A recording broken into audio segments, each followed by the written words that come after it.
Back to the NBA now. The Memphis Grizzlies trading center Marc Gasol to the Toronto Raptors. 34-year-old averaging 15 points, 8 rebounds, and a career-high 4 assists. He's the Grizzlies' franchise leader in points, rebounds, blocks, and field goals made. Last night, Raptors, no Kawhi.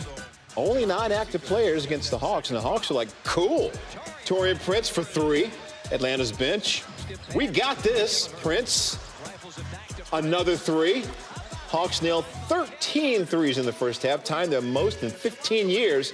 Prince had 5 of them. Hawks up 8 at the break, but then it was all Raptors. Fourth quarter, Pascal Siakam stealing, dunking. Raptors up 6. 9 minutes to play. Siakam, step back, career high 33. 5 minutes to go. Fred VanVleet. Watch him just turn on the Jets, get to the rack. Raptors up 15 now. 30 seconds to play. More VanVleet, this time from deep.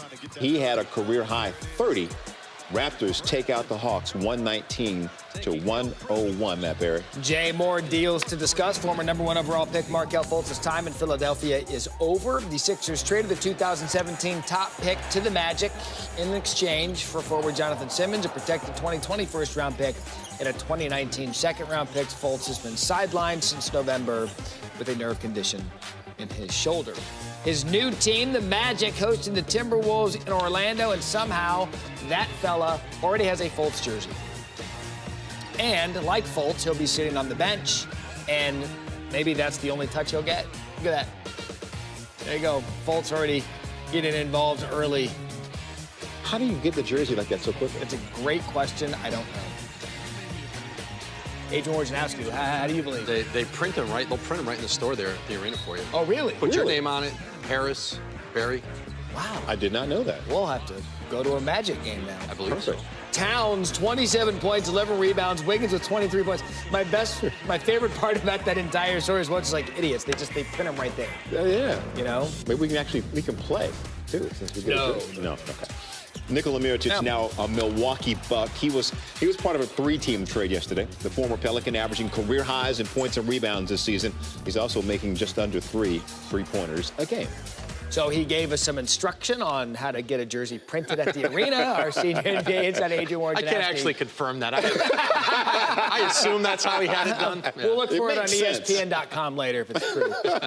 The story yesterday, Anthony Davis remains a Pelican, and then the story developed that the Pelicans are now going to play him for the rest of the season. What led to this decision?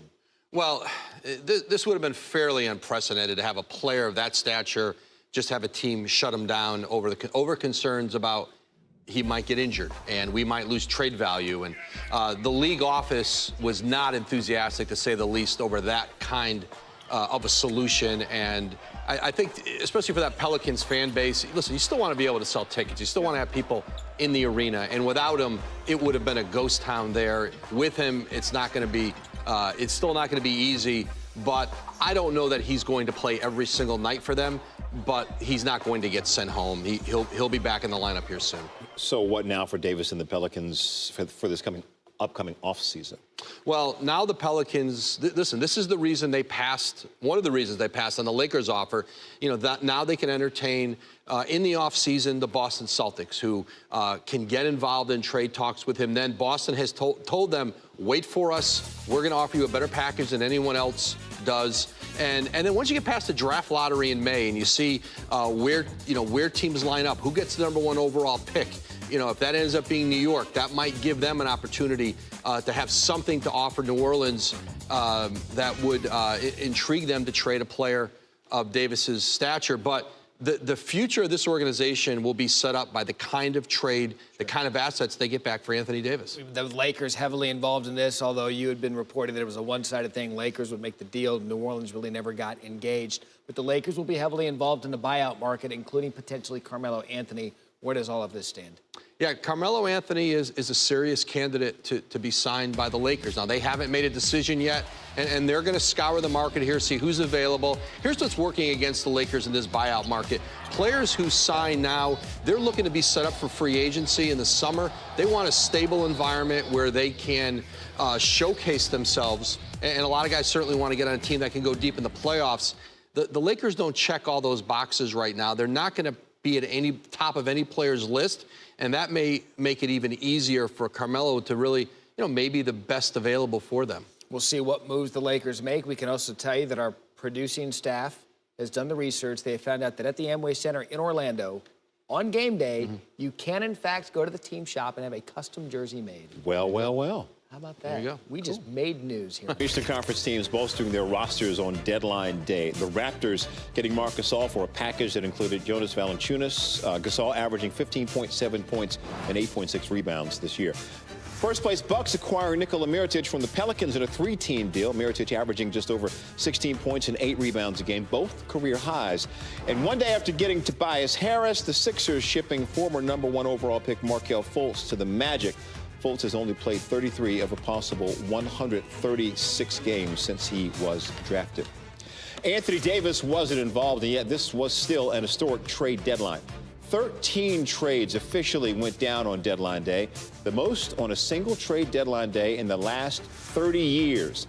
The previous high was 12, done a few times, most recently last year. Let's keep it basketball and welcome in our coach, Tom Thibodeau, who spent 8 seasons as an NBA head coach for the Bulls and Timberwolves and coached several teams in the East, made moves at the deadline, Milwaukee and Mirotic. You coached him in Chicago. Philly added Tobias Harris, and Toronto brought in Marc Gasol from Memphis. So which of those 3 moves, Coach, do you believe is the most impactful? Yeah, I thought all 3 moves were terrific. The one I probably like the most is the Philly move. I think that really solidifies their starting 5. And I also think you can't overlook Mike Scott and Boban Marjanovic.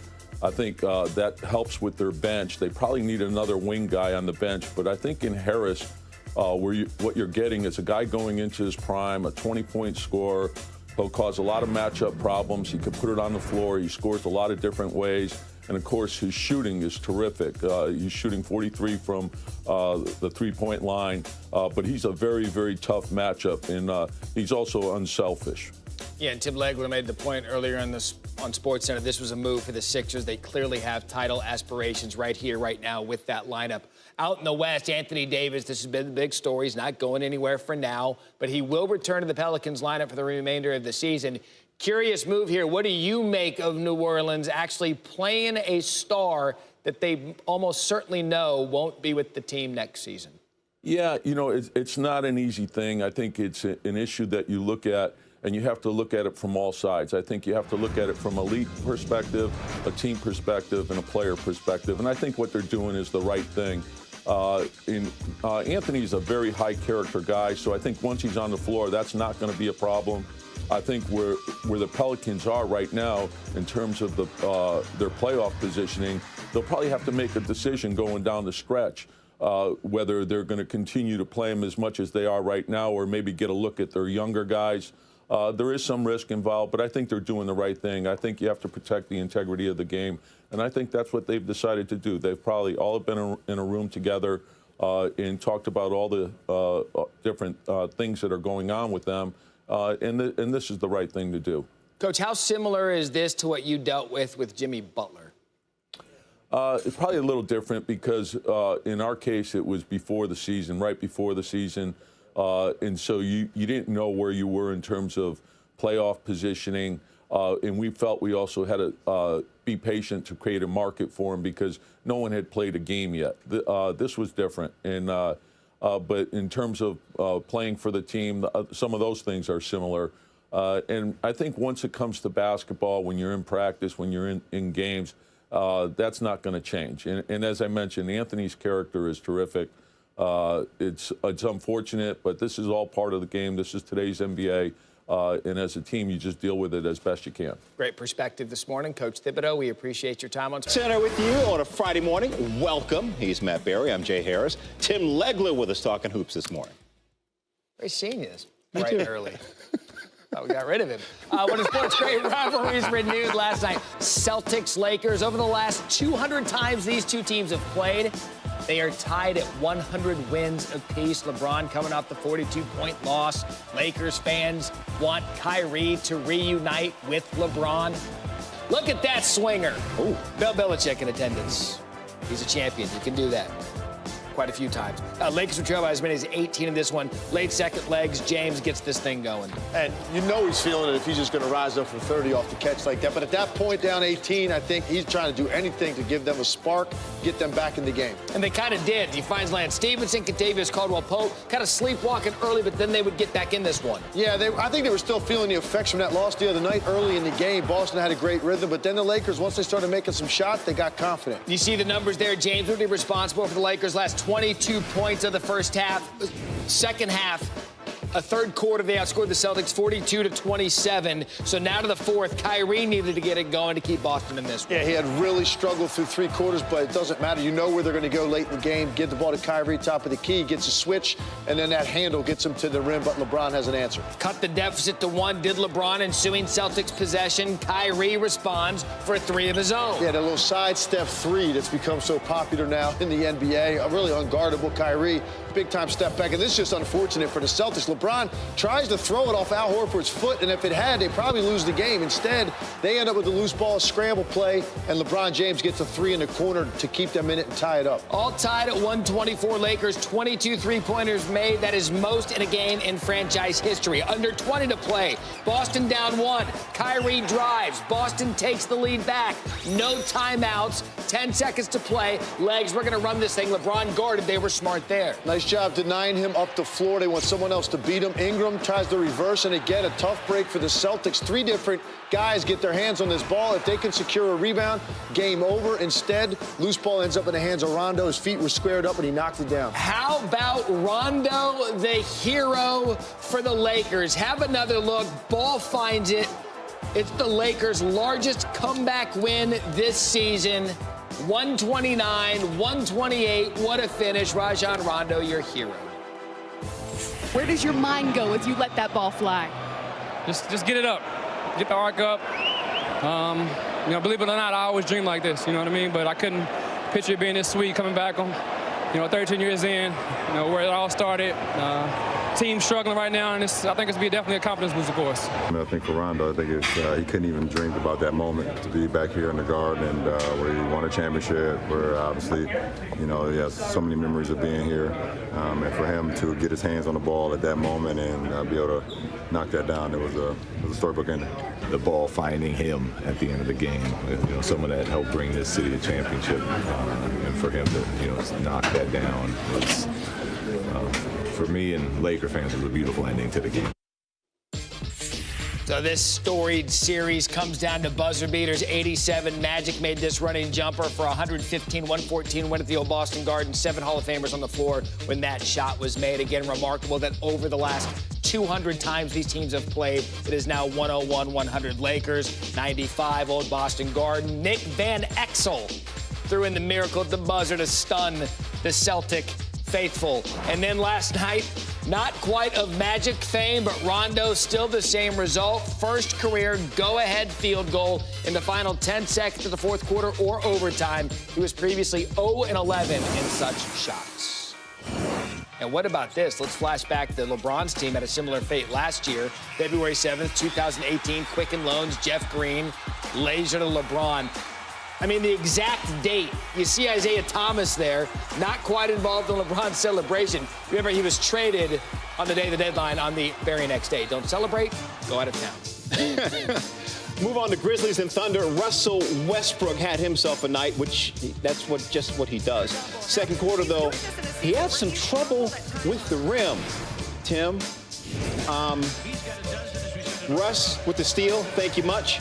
Wide open dunk. A little too much force and anger. We love how he attacks the glass, but a little too much on that one. It got too high, I think, Jay. That thing slams off the back iron. How many times have you done that? Oh, countless. Did it yesterday. It's just gets so frustrating sometimes. Noon game at the Y. So frustrating. Third quarter, Russ, he's like, I'm getting revenge on the rim. This time, you see he was really careful. He took a little sauce off of that one. You can see he wanted to make sure I was going to happen twice. And he's got a little smile and a finger wave to the crowd like, you're not going to get me twice, Rim.